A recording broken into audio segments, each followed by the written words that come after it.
tem várias nuances aí essa questão do tarifaço. Tem uma questão comercial, tem uma questão política, sim, né? Tem uma questão, até, na minha opinião, do Trump estar passando por um momento péssimo com essa questão do Epstein lá nos Estados Unidos e ter que buscar outras coisas, né, que chamem a atenção. Então, o que acontece, Vivi? Isso que o Trump fez, né, obviamente, é muito ruim para o Brasil, mas a gente tem que colocar número nas coisas, né? Porque o que muitas pessoas imaginam é o seguinte: o Brasil era 0 o imposto, foi para 50%. Acabou o Brasil. E aí vamos lá, vamos colocar várias coisas para ponderar essa história. Em primeiro lugar, é o seguinte: tudo que o Brasil exporta não é para os Estados Unidos. Os Estados Unidos sequer é o nosso maior parceiro comercial, para quem a gente mais exporta.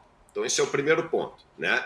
Quem a gente mais exporta ali como país é a China, não são os Estados Unidos. Então esse é o primeiro ponto. Segundo ponto, o seguinte: a tarifa ela era de 10% a partir de abril, né? Depois do Trump. Ela era de 10% para todos os produtos e existem as tarifas setoriais para setores como automobilística, etc., que já eram tarifas um pouco maiores e que continuam as mesmas agora, tá? Então, a tarifa antes dessa questão do Trump subir para 50%, ali a tarifação desses produtos, ela era em torno, a tarifa média ponderada, ordem de grandeza, em torno de 15%.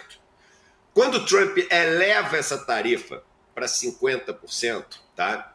E aí depois dessa negociação, ele reduz de volta para 10% de vários produtos, como por exemplo minério de ferro, como por exemplo laranja, como por exemplo petróleo e um monte de outras coisas que são essenciais, né, para os Estados Unidos. A questão dos aviões, de peças, de aviões, etc. Quando ele faz isso, você passa a ter, aqui no Brasil, três grandes grupos. Os que ficaram isentos dessa tarifa de 50%, que são aqueles que continuam com os 10%, os que têm as tarifas setoriais, né, que ali em torno de 20 e poucos por cento, depende exatamente de qual setor que a gente está falando, e os que continuaram com 50%.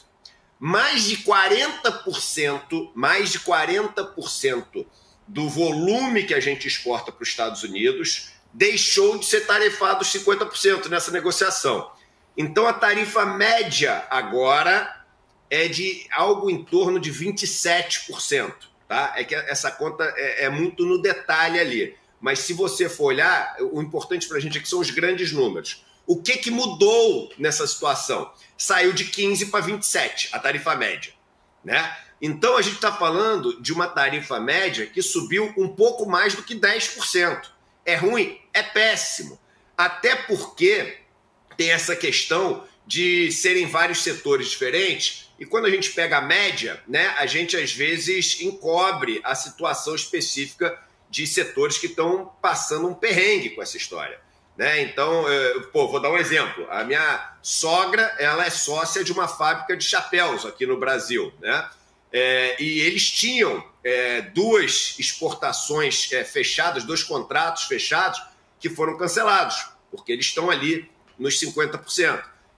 Então, tem vários setores que estão realmente passando um perrengue. Mas, no geral, a gente está falando de um país que não é 100% das exportações do Brasil. A gente está falando de uma tarifa que não foi de 0 para 50, foi ali a tarifa média de 15 para 27, podendo baixar desses 27, porque ainda tem vários ali, vários produtos, né, e materiais que estão ainda em negociação. E no final das contas, o impacto que isso pode ter no PIB é 0,1%, 0,2%. É muito pequeno esse impacto. Óbvio, isso pode escalar? Pode escalar, mas pode melhorar também. O jogo está sendo jogado nessa história. E eu acho que nesse jogo que está sendo jogado, o Brasil é um dos que melhor está jogando esse jogo, no sentido de poder sentar, negociar e assim, firmar a sua soberania. Isso eu acho muito importante. E acho que o Brasil se transformou, depois desse enfrentamento, né, diplomático, político, se transformou na referência para vários outros países que estão vendo o que está acontecendo. E isso é poderoso para o Brasil também. Isso é soft power para o Brasil também. Isso é poderoso para o Brasil até para desenvolver várias outras pontes comerciais com outros países. Então, por exemplo, o que aconteceu? Como o Brasil virou protagonista nessa história, nessa disputa com o Trump, nesse final de semana, você teve que a China já aprovou mais de 100, né, marcas ali de café para poder importar do Brasil. E a gente começa a desenvolver novos caminhos comerciais. Gente, não é exagero dizer que o jogo geopolítico, o jogo comercial do planeta está sendo reorganizado para sempre. Para sempre, não é um soluço. Está sendo reorganizado para sempre. E eu acho que isso é o que a gente tem que ter principalmente na cabeça. Já que está sendo reorganizado, como é que a gente vai sair do outro lado do rio? Porque não é necessariamente que a gente vai sair pior do outro lado do rio. Pode ser que depois de passar um perrengue inicial, agora, a gente vai ter vários produtos que eram só exportados para fora que vão começar a ser vendidos no mercado interno. Pode ser que vários preços caiam aqui no Brasil, porque as pessoas que só vendiam lá para fora vão ter que vender aqui para o mercado interno. Pode ser que a nossa pauta de exportação fique mais diversificada ainda. Nossos parceiros, que a gente, enfim, exportava pouco, passem a exportar mais.